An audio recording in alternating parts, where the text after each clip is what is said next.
Last week, I deep dived into a research report which was published after an 8-year experiment that revealed something most technology leaders haven't grasped.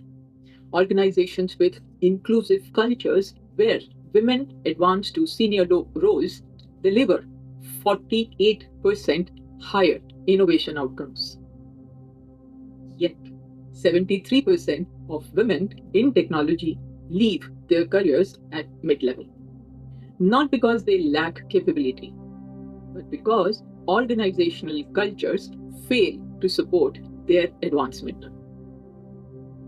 After 3 decades leading technology transformations and 18 months consulting across banking, healthcare, telecom, and automotive, including long years in BFSI, here's what I have discovered. The organizations winning the AI race won't be those with the most brilliant individual technologists. They will be those creating cultures where diverse perspectives, especially women's leadership, shape how that technology gets built and deployed. And the competitive advantage is quantifiable. $47 million in one case. I've written an article exposing why this disconnect is costing organizations billions. And more importantly, the strategic framework that fixes it. It's called the inclusion imperative. Why organizations that don't build cultures where women thrive will lose the AI race.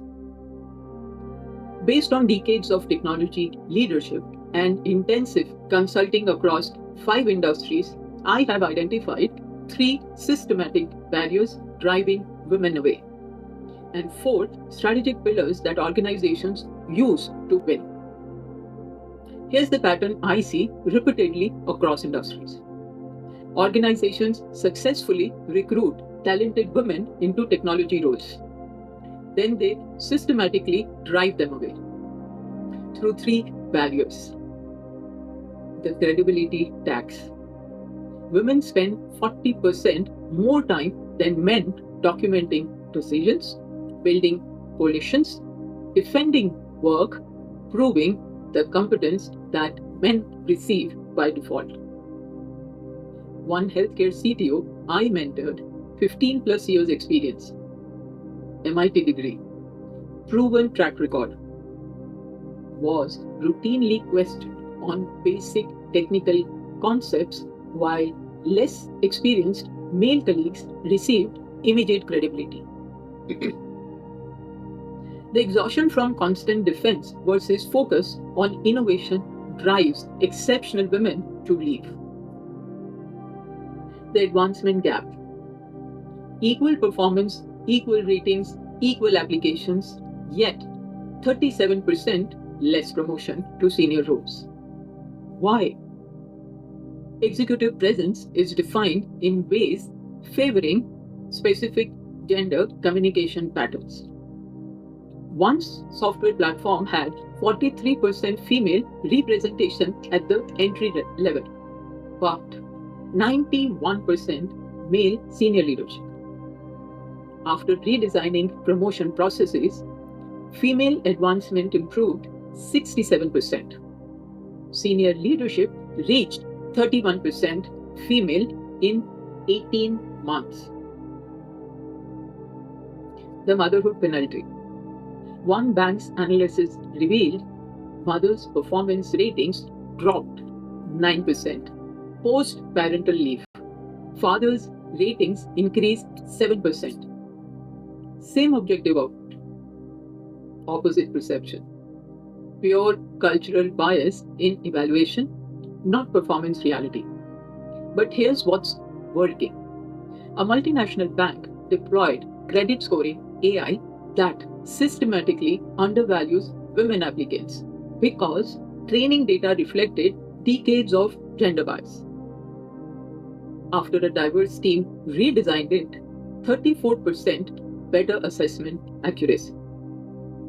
$47 million additional revenue from previously rejected qualified borrowers. A telecom provider built customer service AI with an all-male team. Result: aggressive conversation patterns, low satisfaction. After adding women to the team, 40% representation, 47% satisfaction improvement, 23% retention increase, 31-point NPS gain. The insight: homogeneous teams optimize for one dimension. Diverse teams optimize for multi-dimensional success. From my consulting across industries, 3 imperatives for technology leaders. First, make inclusive leadership a core competency, not optional diversity training. Required leadership capability for advancement. One telecommunications company made inclusive leadership 30% of executive evaluation. Guess what was the result? Female leadership went from 17 to 43% in 24 months. It's a journey. You have to start somewhere. Innovation metrics improved by 67%. The advancement and compensation to diversity outcomes. What gets measured and compensated gets done. Second, design flexibility as a strategy, not an accommodation. One healthcare network redesigned work around outcomes versus presence. Asynchronous collaboration. Distributed leadership. Advancement is possible remotely. Guess the result: 78% retention improvement. Geographic diversity increased 5 times. Productivity up 34%. Flexibility isn't charity for working mothers. It's an optimal work design unlocking productivity and inclusivity simultaneously. Third, build transparent accountability for equity. One software platform publishes hiring, promotion, and pay metrics publicly. Quarterly reviews with visible leadership ownership. Result: identified a $4.7 million pay gap across 340 employees. Corrected it. Became a recruiting differentiator for diverse talent. Transparency creates accountability. What's measured publicly gets addressed systematically. So here's my challenge to you. Can you answer these 3 questions about your organization? 1. Is inclusive leadership required for advancement and tied to compensation, or is it optional training ignored in promotions?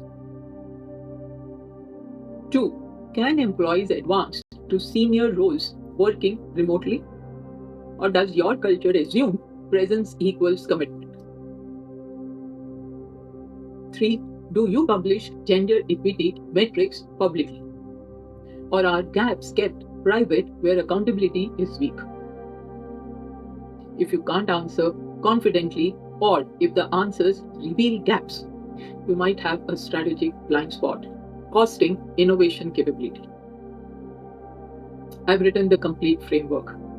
3 barriers, 4 strategic pillars, fundamental transformations across banking, healthcare, telecom, automotive, and software. 2026 through 2028 predictions on why inclusive cultures will become the AI development differentiator.